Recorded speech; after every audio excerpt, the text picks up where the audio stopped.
नमस्कार मंडळी, नागपंचमी स्पेशल आज मी तुम्हाला कानुल्याची रेसिपी घेऊन आले आहे। चला तर मग रेसिपीला सुरुवात करूया। त्यासाठी आपल्याला खोबर लागते, गूळ आणि खोबर आणि थोडंसं इलायची। हे पहा, खोबर खिसून घेतला आहे। त्यानंतर आपल्याला 1 वाटी खोबर, अर्धी वाटी गूळ आणि इलायचीचं थोडंसं पूड। खोबऱ्याला व्यवस्थित भाजून घ्यायचं, गूळ टाकून करपू द्यायचं नाही, व्यवस्थित परतत राहायचं।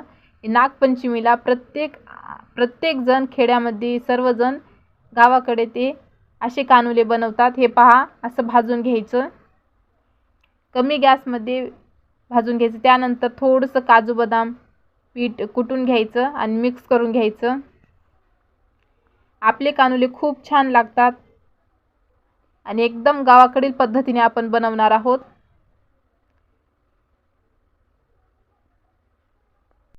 हे पहा, व्यवस्थित भाजून मिक्स करून झाल्याच्या नंतर हे अशा प्रकारे दाबून पाहायचं, गरम आहे। त्यानंतर थोडंसं 5 मिनिट झाकून ठेवायचं।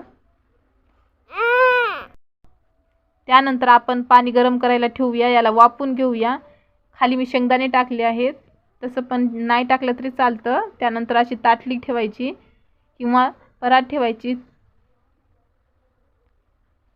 आपण कानुले जे वाफेवरचे कानुले बनवणार आहोत। वाफ निघण्यासाठी थोडंसं प्लेट झाकून ठेवायचं।